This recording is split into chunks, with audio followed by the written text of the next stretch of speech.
নমস্কার বন্ধুরা, আবার চলে এলাম আমার গল্প নিয়ে। গল্পের ঝুলিতে আবার চলে আসছি বলতে রবীন্দ্রনাথ ঠাকুরের সুভা। উন্নত শ্রেণীর জীবনের মধ্যে সুভার আরও একটি সঙ্গী জুটিয়াছিল, কিন্তু তাহার সহিত বালিকার ঠিক কিরূপ সম্পর্ক ছিল তাহা নির্ণয় করা কঠিন, কারণ সে ভাষা বিশিষ্ট জীব। সুতরাং উভয়ের মধ্যে সমভাষা ছিল না। হ্যাঁ, ঠাকুর আগেই বলেছেন যে সুভা মিষ্টি সুভাষিনী, সার ভাষা নেই, সে কথা বলে না, সে বোবা।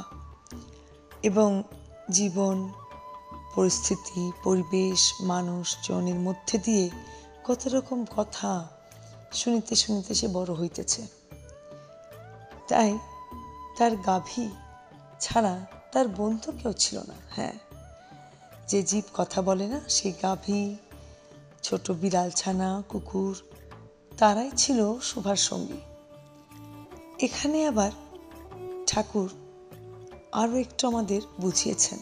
হ্যাঁ, ভাষা নাই বা থাকলো, সমভাষা না থাক, কথা না বলুক, মানুষও মানুষের বন্ধু হতেই পারে। একজন কথা বলে আর একজন বলে না। তাহলে শুনে নেওয়া যাক আবার। গোসাইদের ছোট ছেলেটি, তাহার নাম প্রতাপ। লোকটি নিতান্ত অকর্মণ্য। সে যে কাজকর্ম করিয়া সংসারের উন্নতি করতে যত্ন করিবে, বহু চেষ্টার পর বাপ মা সে আশা ত্যাগ করিয়াছেন। অকর্মণ্য লোকের একটা সুবিধা এই যে আত্মীয় লোকেরা তাহাদের উপর বিরক্ত হয় বটে, কিন্তু প্রায় তাহারা নিঃসম্পর্ক লোকেদের প্রিয়পাত্র হয়, কারণ কোনো কার্যে আবদ্ধ না থাকাতে তাহারা সরকারি সম্পত্তি হইয়া দাঁড়ায়। শহরে যেমন এক একটা গৃহ সম্পর্কহীন সরকারি বাগান থাকা আবশ্যক, তেমনি গ্রামে দু চারিটা অকর্মণ্য সরকারি লোক থাকার বিশেষ প্রয়োজন। কাজে কর্মে আমোদে অবসরে যেখানে একটা লোক কম পড়ে, সেখানেই তাহাদিগকে হাতের কাছে পাওয়া যায়। প্রতাপের প্রধান শখ ছিল ছিপ ফেলিয়া মাছ ধরা। ইহাতে অনেকটা সময় সহজে কাটানো যায়। অপরাহ্নে নদী তীরে ইহাকে প্রায় এই কাজে নিযুক্ত দেখা যাইত, এবং এই উপলক্ষে সুভার সহিত তার প্রায় সাক্ষাৎ হইত। যে কোনো কাজে নিযুক্ত থাক, একটা সঙ্গী পাইলে প্রতাপ থাকে ভালো। মাছ ধরার সময় বাক্যহীন সঙ্গী সর্বাপেক্ষা শ্রেষ্ঠ। এই জন্য প্রতাপ সুভার মর্যাদা বুঝিত। এই জন্য সকলেই সুভাকে সুভা বলিত। প্রতাপ আর একটু অতিরিক্ত আদর সংযোগে তাকে বলিত সু। হ্যাঁ, তাকে সু বলিয়া ডাকিত। সুভা তেঁতুলতলায় বসিয়া থাকিত এবং প্রতাপ অনতি দূরে মাটিতে ছিপ ফেলিয়া জলের দিকে চাহিয়া থাকিত। প্রতাপের একটি করিয়া পান বরাদ্দ ছিল। সুভা তাহা নিজে সাজিয়া আনিত এবং বোধ করি অনেকক্ষণ বসিয়া বসিয়া চাহিয়া চাহিয়া ইচ্ছা করিত প্রতাপের কোনো একটা বিশেষ সাহায্য করিতে, একটা কোনো কাজে লাগিতে, কোনো মতে জানাইয়া দিতে যে এই পৃথিবীতে সেও একজন কম প্রয়োজনীয় লোক নহে। কিন্তু কিছুই করিবার ছিল না।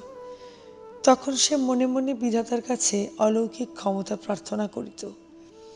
মন্তব্যলে সহসা এমন একটা আশ্চর্য কাণ্ড ঘটাইতে ইচ্ছা করিত, যাহা দেখিয়া প্রতাপ আশ্চর্য হইয়া যাইত, বলিত, তাই তো, আমাদের সুবীর যে এত ক্ষমতা, তাহা তো জানিতাম না।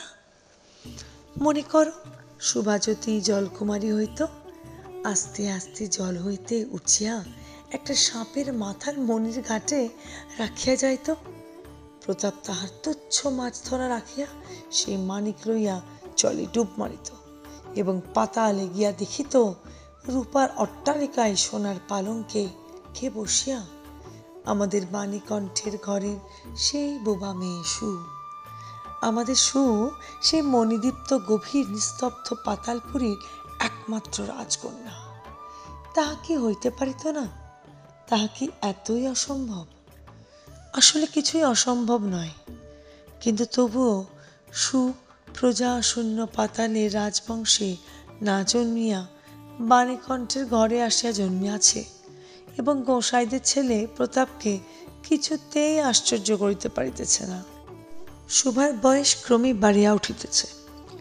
ক্রমে সে যেন আপনাকে আপনি অনুভব করিতে পারিতেছে, যেন কোনো একটা পূর্ণিমা তিথিতে কোনো একটা সমুদ্র হইতে একটা জোয়ারের স্রোত আসিয়া তাহার অন্তরাত্মাকে এক নূতন অনির্বচনীয় চেতনা শক্তিতে পরিপূর্ণ করিয়া তুলিতেছে। সে আপনাকে আপনি দেখিতেছে, ভাবিতেছে, প্রশ্ন করিতেছে এবং বুঝিতে পারিতেছে না। গভীর পূর্ণিমা রাত্রে সে একদিনে ধীরে শয়নগৃহের দ্বার খুলিয়া ভয়ে ভয়ে মুখ বাড়াইয়া বাহিরের দিকে চাহিয়া দেখে পূর্ণিমা প্রকৃতি ও শোভার মতো একাকিনী সুপ্ত জগতের উপর জাগিয়া বসিয়া যৌবনের রহস্যে পুলকে বিষাদে অসীম নির্জনতার একেবারে শেষ সীমা পর্যন্ত এমনকি তাহা অতিক্রম করিয়াও থমথম করিতেছে, একটি কথা কহিতে পারিতেছে না। এই নিস্তব্ধ ব্যাকুল প্রকৃতির প্রান্তে একটি নিস্তব্ধ ব্যাকুল বালিকা দাঁড়াইয়া, এদিকে কন্যা ভারগ্রস্ত পিতামাতা চিন্তিত হইয়া উঠিয়াছেন, লোকেও নিন্দা আরম্ভ করিয়াছে, এমনকি এক ঘরে করিবে এমন জনরব শোনা যায়। বাণীকণ্ঠের সচ্ছল অবস্থা, দুই বেলায় মাছ ভাত খায়, এই জন্য তাহা শত্রু ছিল। স্ত্রী পুরুষে বিস্তর পরামর্শ হইল। কিছুদিনের মতো বাণী বিদেশে গেল, অবশেষে ফিরিয়া আসিয়া কহিল, চলো কলিকাতায় চলো। বিদেশ যাত্রার উদ্যোগ হইতে লাগিল। কুয়াশা ঢাকা প্রভাতের মতো সুভার সমস্ত হৃদয় অশ্রু বাষ্পে একেবারে ভরিয়া গেল। একটা অনির্দিষ্ট আশঙ্কা বসে সে কিছুদিন হইতে ক্রমাগত নির্বাক জন্তুর মতো তাহার বাপ মায়ের সঙ্গে ফিরিত। টাগর চক্ষু মেলিয়া তাহাদের মুখের দিকে চাহিয়া কি একটা বুঝিতে চেষ্টা করিত, কিন্তু তাহারা কিছু বুঝাইয়া বলিতেন না। ইতিমধ্যে একদিন অপরাহ্নে জলের ছিপ ফেলিয়া প্রতাপ হাসিয়া কহিল, কিরে সু, তোর নাকি বর পাওয়া গেছে, তুই বিয়ে করতে যাচ্ছিস, দেখিস আমাদের বলিস নে। বলিয়া আবার মাছের দিকে মনোযোগ করিল। মর্মবিদ্ধ হরিণী ব্যাধের দিকে যেমন করিয়া তাকায়, নীরবে বলিতে থাকে, আমি তোমার কাছে কি দোষ করিয়াছিলাম। শুভা তেমনি করিয়া প্রতাপের দিকে চাহিল। সেদিন গাছের তলায় আর বসিল না। বাণীকণ্ঠ নিদ্রা হইতে উঠিয়া শয়নগৃহে তামাক খাইতেছিলেন। শুভা তাহার পায়ের কাছে বসিয়া তাহার মুখের দিকে চাহিয়া কাঁদিতে লাগিল। অবশেষে তাহাকে সান্ত্বনা দিতে গিয়া বাণীকণ্ঠের শুষ্ক কপলে অশ্রু গড়াইয়া পড়িল। কাল কলিকাতায় যাইবার দিন স্থির হইয়াছে।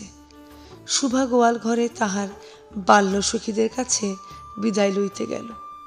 তাহাদিগকে স্বহস্তে খাওয়াইয়া গলা ধরিয়া একবার দুই চোখে যত পারে কথা ভরিয়া তাহাদের মুখের দিকে চাহিল। দুই নেত্রপল্লব হইতে টপ টপ করিয়া অশ্রু জল পড়িতে লাগিল।